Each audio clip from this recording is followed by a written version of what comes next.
My wife wanted to surprise with a divorce as she was cheating on me with her colleague, but I surprised her with something shocking. My 38 meters have been married to my wife, Sarah 36F, for 12 years. We met during our sophomore year at State University, where I was studying computer science and she was majoring in marketing. It was a classic college romance, late-night study sessions that turned into deep conversations about our dreams and ambitions, weekend dates, exploring the city, and the excitement of first love.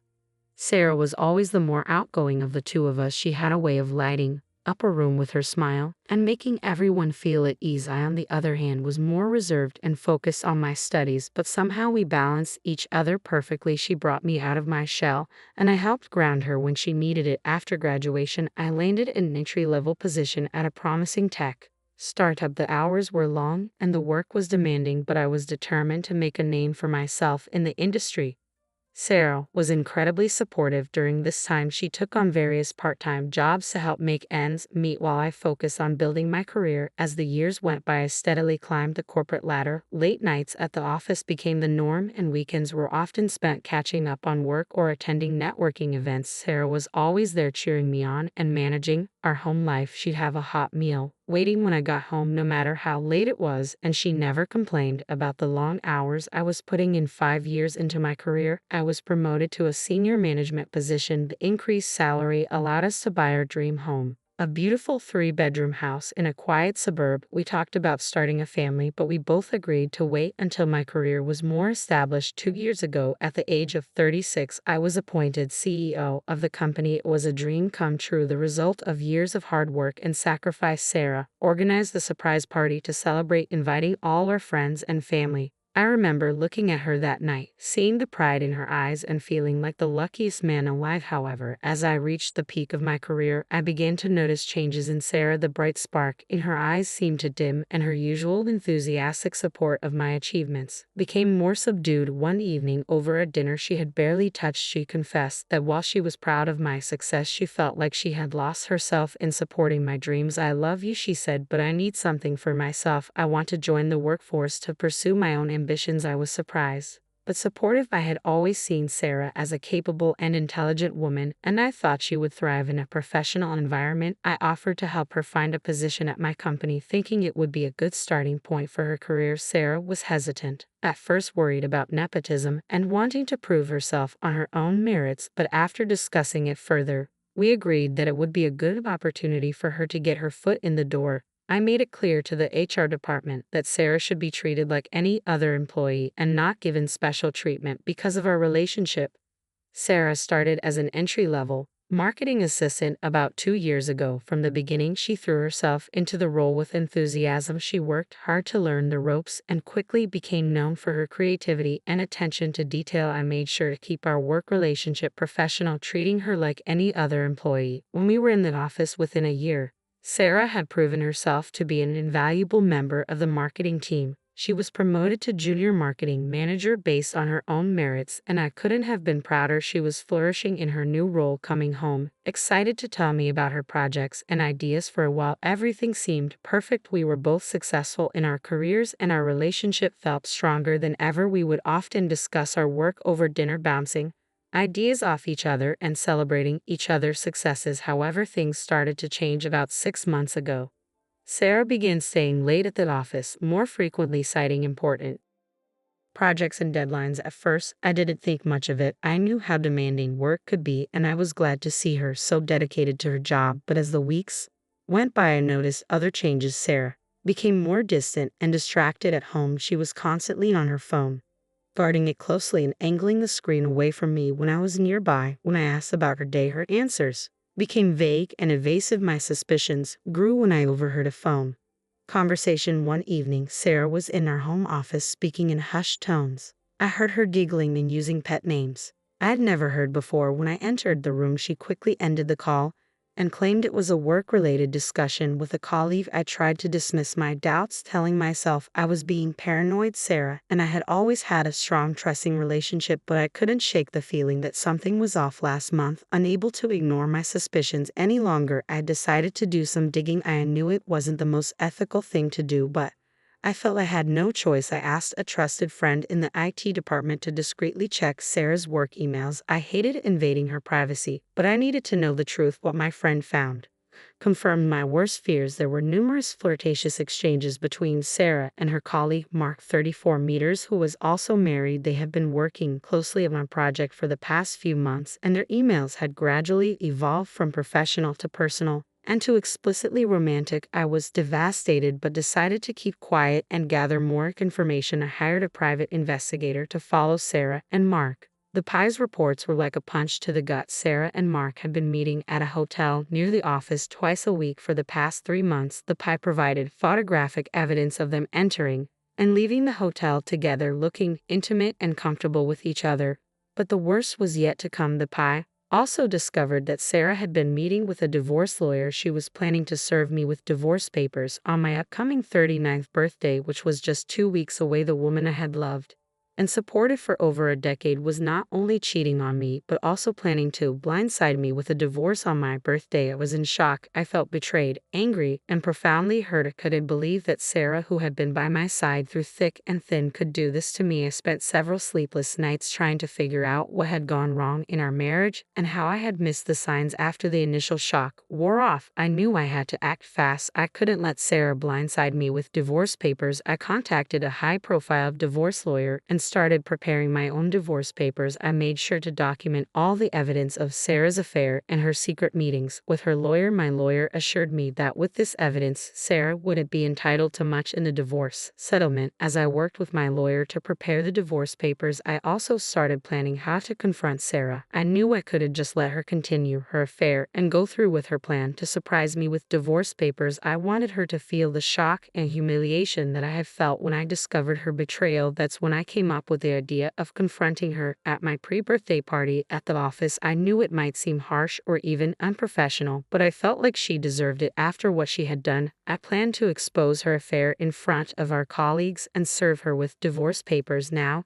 as I sit here writing this post, I'm questioning whether I'm going too far. Part of me feels justified in wanting to expose Sarah's deceit, but another part wonders if I should handle this more privately. So ready AITA for planning to expose my wife's affair and serve her divorce papers at my pre-birthday party. Update 1. The pre-birthday party was yesterday and things didn't go exactly as planned, but I think I got my point across. In the week leading up to the party, I was a bundle of nerves. I spent countless hours going over the plan with my lawyer, making sure all the paperwork was in order and that I had copies of all the evidence we discussed, the potential legal ramifications of my planned actions, and my lawyer advised me how to proceed without putting myself or the company at risk. I also had a long conversation with the head of our HR department. I explained the situation and got their input on how to handle the termination of Sarah and Mark's employment. We agreed that their affair and misuse of company time and resources were grounds for immediate dismissal. The HR team prepared the necessary paperwork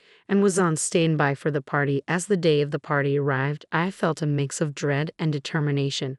The office was decorated with balloons and streamers, and there was a buzz of excitement among the employees. Everyone thought it was just a normal office celebration for my birthday. Sarah arrived at the party looking nervous. I now recognized the signs I had missed before: the way she avoided eye contact with me, the slight tremor in her hands as she accepted a glass of champagne. She thought she was just days away from serving me with divorce papers, unaware that I was about to turn the tables. As the party was in full swing with people chatting and enjoying the catered food, a call for everyone's attention. The room gradually fell silent, all eyes turning to me. I took a deep breath and began my speech. Thank you all for coming to celebrate my birthday. I started trying to keep my voice steady. Before we continue with the festivities, I have an important announcement to make. I paused, scanning the room. Sarah was standing near the back, a look of confusion on her face. It's come to my attention that 2 of our employees have been engaging in an inappropriate relationship that violates our company policies. I continued. The room was dead silent now, Actinian building in the air. Sarah and Mark, I said, looking directly at them, you both know what I'm talking about. Your affair has not only betrayed my trust as a husband, but also as your lawyer. You've used company time and resources to conduct your illicit relationship. Sarah's face drained of color. Mark, standing across the room, looked like he was about to be sick. Murmurs began to ripple through the crowd of employees. As of this moment, I declared, you're both terminated from your positions. The room erupted into gasps and whisper. Sarah took a step forward, her mouth opening as if to speak, but I held up my hand to stop her. But that's not all I said, my voice growing quieter but still audible in the hushed room. Sarah, I know about your plan to serve me with divorce papers on my birthday. Well, I'm afraid I'm going to beat you to it. I walked over to where Sarah stood, frozen in shock. From my jacket pocket, I pulled out an envelope containing the divorce papers my lawyer had prepared. Happy early birthday to me, I said quietly, handing her the envelope. The room descended into chaos. Sarah burst into tears, crumpling to the floor with the envelope clutched in her hands. Mark tried to make a quick exit, but was stopped by security at the door. Other employees were talking loudly, some expressing shock, others disgust, and a few defending Sarah and Mark. I stood there for a moment, watching the scene unfold. A part of me felt vindicated, seeing Sarah's carefully laid plans crumble around her, but another part felt hollow, realizing that this was truly the end of my marriage. As the commotion continued, I quietly slipped out of the party. On my way out, I nodded to the HR representatives who were moving in to handle the aftermath. I knew they would manage the situation professionally and ensure that all proper procedures were followed in terminating Sarah and Mark's employment. When I got home, my phone was buzzing nonstop with messages from coworkers. Some expressed their support and shock at what had happened. Others criticized me for handling a personal matter so publicly. A few messages were from people claiming they had suspected something was going on between Sarah and Mark, but hadn't wanted to get involved. Sarah didn't come home that night. I sat alone in our house, the house we had bought together, with dreams of starting a family, and tried to process everything that had happened. The satisfaction of exposing Sarah's betrayal was quickly fading, replaced by a deep sense of loss and uncertainty about the future. I know some people might think I went too far by exposing them at the office, but in that moment, I felt like I needed to regain some control over the situation. Sarah was planning to blind inside me, and I couldn't let that happen. Still, as I sit here writing this update, I can't help but wonder if there was a better way to handle it. I'll keep you updated on what happens next. Right now, I'm just trying to process everything and figure out my next steps. The coming days and weeks are going to be challenging, but I'm determined to get through this and come out stronger on the other side. Update 2. It's been a week since the party and a lot has happened. I'll try to break it down as clearly as possible. The day after the party, Sarah came home to collect some of her things. I was sitting in the living room when I heard her key in the lock. For a moment, I was transported back to happier times when the sound of her coming home filled me with joy. Now, it only brought a sense of dread. Sarah walked in, her eyes red and puffy from crying. She looked like she hadn't slept in days. Despite everything, a part of me wanted to comfort her, but I steeled myself against that impulse. How could you do that to me? She asked, her voice hoarse. You humiliated me in front of everyone. You've ruined my career. I took a deep breath before responding. How could I do that to you? How could you cheat on me and plan to blindside me with divorce papers on my birthday? I think the question is, how could you do this to me, Sarah? She broke down, then, collapsing onto the couch and sobbing. Between tears, she admitted to everything: the affair with Mark, the secret meetings with the divorce lawyer, the plan to serve me papers on my birthday. I felt so alone, so neglected. She cried. You were always focused on your career. When I started working at the company, I finally felt like I had a purpose. Mark, he made me feel valued, appreciated. I listened to her explanation, feeling a mix of anger, hurt, and a small twinge of guilt. Had I really been so neglectful? But I pushed that thought aside for the moment. If you were unhappy, you should have talked to me. I said we could have gone to counseling, worked on our issues. Having an affair and planning a surprise divorce was not the answer. Sarah, we talked for hours, rehashing our marriage, the good times and the bad. And in the end, though we both knew there was no going back, too much had been broken, too much trust had been lost. Sarah left to stay with her sister, taking a suitcase of clothes and personal items. We agreed to communicate through our lawyers from that point on. Watching her walk out the door for the last time, I felt a finality that hadn't quite hit me before. Our marriage was truly over. The fallout at work has been significant. Many employees have expressed their support for me, praising me for taking a stand against workplace misconduct. However, some feel I handled. Lawyer predicted Sarah doesn't have much of a case for a substantial settlement. The evidence of her affair and her plan to blindside me with divorce papers has worked in my favor. She's likely to walk away with very little beyond what she brought into the marriage. Sarah has been trying to paint herself as the victim in all of this. She's been telling friends and family that I was emotionally absent in our marriage and that she turned to Mark out of loneliness. Some people have bought into her story, but most of our mutual friends have seen through it. I've had to deal with some backlash at work. A few employees felt that I abused my position as CEO by firing among Sarah and Mark. So publicly, the board of directors called a meeting to discuss the incident. After reviewing all the evidence and hearing my side of the story, they concluded that my actions were justified given the circumstances. However, they advised me to handle any future personal matters more discreetly. Mark has been trying to find a new job, but word of what happened has spread in our industry. He's having a tough time finding a position comparable to what he had at my company. On a personal note, I've continued with therapy and it's been incredibly helpful. I've been working through my feelings of betrayal and anger. My therapist has also helped me see some of the ways I might have contributed to the breakdown of my marriage. While it doesn't excuse Sarah's actions, I realize now that I could have been more attentive and communicative. I've also started to reconnect with old hobbies that I had neglected over the years. I've joined a local hiking group and have been spending more time outdoors. It's been refreshing to focus on myself and my own interests for a change. Update 4. Final update. It's been 6 months since my original post, and I'm here with my final update. The divorce was finalized last week as expected.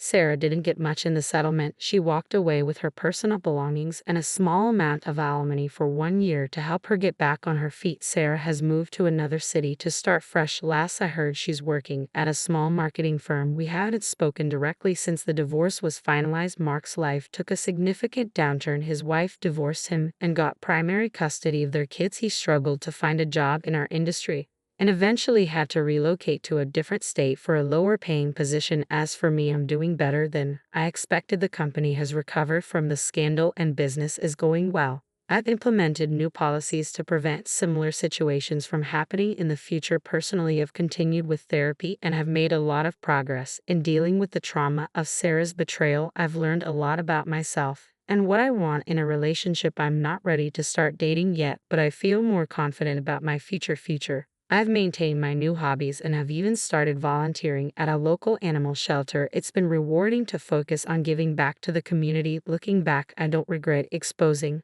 Sarah's affair at the office party. While it might have been dramatic, it allowed me to take control of the narrative and protect myself from her planned ambush. However, I've learned the importance of addressing relationship issues before they escalate to that point. Many of you have asked if I've forgiven Sarah. The truth is I'm not there yet. I don't hate her anymore, but I'm not ready to forgive her completely. Maybe someday, but for now, I'm focused on healing and moving forward with my life. Thank you all for your support and advice throughout this journey. Your comments and messages have been a source of strength during some of my darkest moments. I'm closing this chapter of my life now, but I'm looking forward to what the future holds. I did what I felt was necessary to protect myself and my interests. I hope my story can serve as a cautionary tale about the importance of communication in relationships and the consequences of betrayal. This will be my last update. Thanks again, Reddit, signing off for the last time.